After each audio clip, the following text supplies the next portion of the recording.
Hi, എല്ലാവർക്കും നമസ്കാരം. ഇന്നൊരു കുഞ്ഞു കഥ. പലപ്പോഴും നമ്മുടെ ജീവിതത്തിൽ നമ്മൾ കണ്ടിട്ടുള്ള ഒരു കഥയാണ്. ഒരു ഗ്രാമത്തിൽ കുറച്ചു പേരേ ഉണ്ടായിരുന്നുള്ളൂ. പക്ഷെ എല്ലാവരും നമ്മളെ പോലെ ബുദ്ധിയുള്ളവരെ. അവർക്ക് നമ്മളെ പോലെ തന്നെ പ്രശ്നങ്ങളുമായിരുന്നു ജീവിതത്തിൽ. അപ്പൊ അവര് എല്ലാവരും കൂടി ഒന്ന് ആലോചിച്ചു, നമുക്ക് ഈ പ്രശ്നങ്ങൾക്കൊരു പരിഹാരം, ശാശ്വതമായ പരിഹാരം ഉണ്ടാക്കണ്ടേ? എല്ലാവരും സംബന്ധിച്ച് ഉണ്ടാക്കണം. അപ്പോൾ കുറച്ചു പേര് പറഞ്ഞു, അടുത്ത ഗ്രാമത്തിൽ ഒരു യോഗി താമസിക്കുന്നുണ്ട്, നമുക്ക് ആ യോഗിയെ പോയി ക്ഷണിച്ചാലോ? അദ്ദേഹം എന്തു പറയുന്നു നമുക്ക് നോക്കാം. നല്ലൊരു അഭിപ്രായം അല്ലേ? അങ്ങനെ അവർ ആ യോഗിയെ കൊണ്ടുവന്നു. യോഗി പറഞ്ഞു, ഇന്ന് വേണ്ട, ഞാൻ അടുത്ത ഞായറാഴ്ച വീണ്ടും വരുമ്പോൾ നിങ്ങൾ ഈ ഗ്രാമത്തിലുള്ള എല്ലാവരെയും കൊണ്ടുവരിക. അങ്ങനെ അടുത്ത ഞായറാഴ്ച എല്ലാവരും ആകാംക്ഷയോടെ തങ്ങളുടെ പ്രശ്നങ്ങൾക്കൊരു ശാശ്വതമായ പരിഹാരം ഉണ്ടാകാൻ പോകുന്നു. അങ്ങനെ ഞായറാഴ്ചയായി ആ യോഗി അവിടെ എത്തി.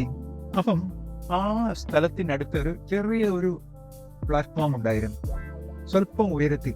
അപ്പോൾ യോഗി പറഞ്ഞു, നിങ്ങളുടെ പ്രശ്നങ്ങളുടെ പരിഹാരം വളരെ എളുപ്പമാണ്. നിങ്ങൾ ഓരോരുത്തരായി വന്ന് ഈ പ്ലാറ്റ്ഫോമിന്റെ പുറത്ത് കയറി അല്പസമയം കണ്ണടച്ചിരിക്കുക, അത്രയേ ഉള്ളൂ. എല്ലാവർക്കും ഭയങ്കര സന്തോഷമായി. അപ്പൊ ഇത്രയും പറഞ്ഞതിന് ശേഷം ആ യോഗി അവിടുന്ന് പോയി. എല്ലാവർക്കും സന്തോഷം. ആദ്യം ആര് കയറും എന്നുള്ള ചെറിയ സംസാരമെല്ലാം തുടങ്ങി. അപ്പൊ അവിടെ ആൾക്കാരും പതുക്കെ പിരിഞ്ഞു പോകാൻ തുടങ്ങി. ആരുമേ പ്ലാറ്റ്ഫോമിൽ കയറിയില്ല. ഒരു ഗ്രൂപ്പ് അടുത്ത ദിവസം അടുത്ത ഗ്രാമങ്ങളിൽ ഇങ്ങനൊരു പ്ലാറ്റ്ഫോം ഉണ്ട് നമ്മുടെ ഗ്രാമത്തിൽ, നിങ്ങൾക്ക് അവിടെ വന്ന് അതിന്റെ പുറത്ത് കയറാം എന്ന് പറഞ്ഞ് ഇതിനെ പ്രചരിപ്പിക്കാനായിട്ട് നടന്നു. പക്ഷേ ഈ പ്രചരിപ്പിക്കുന്നവരാരും ആ പ്ലാറ്റ്ഫോമിൽ കയറിയില്ല. കുറച്ചുപേര് പറഞ്ഞു, ഈ യോഗി ചുമ്മാ പറ്റിക്കാൻ പറയുന്നതാണ്. ഈ യോഗിയെ കളിയാക്കി കുറെ പേർ നടന്നു. അവരും പ്ലാറ്റ്ഫോമിൽ കയറി നോക്കാൻ പോലും തയ്യാറായില്ല. എന്നാൽ 2-3 പേർ മാത്രം അടുത്ത ദിവസം തന്നെ ആ പ്ലാറ്റ്ഫോമിൽ കയറി അല്പസമയം കണ്ണടച്ചിരുന്നു. അവർക്കൊരു പ്രത്യേകതരം ശാന്തത അനുഭവപ്പെട്ടു തുടങ്ങി. അതവർ ദിവസവും ചെയ്യാൻ തുടങ്ങി. സാവകാശം അവരുടെ ജീവിതം മെച്ചപ്പെട്ടു തുടങ്ങി. ഇതിൽ നിന്നും നമുക്ക് എന്തെങ്കിലും പഠിക്കാൻ പറ്റുന്നുണ്ടോ? പലപ്പോഴും ഒരുപാട് ഗുരുക്കന്മാരുടെ അടുത്ത് നമ്മൾ പോകും, ഒരുപാട് കാര്യങ്ങൾ പഠിക്കും, ഒരുപാട് നീതികൾ പഠിക്കും. ശരിയാണോ? നമുക്ക് പഠിപ്പിക്കാൻ വ്യഗ്രത, നമുക്ക് വിമർശിക്കാൻ വ്യഗ്രത. പക്ഷെ നമ്മൾ പരിശീലിക്കാൻ തയ്യാറാണോ? ഇതാണ് ഇന്നത്തെ കഥയുടെ സാരാംശം. നിങ്ങൾ നിങ്ങളുടെ കമന്റ് സെക്ഷനിൽ നിങ്ങളുടെ അഭിപ്രായം പറയുക.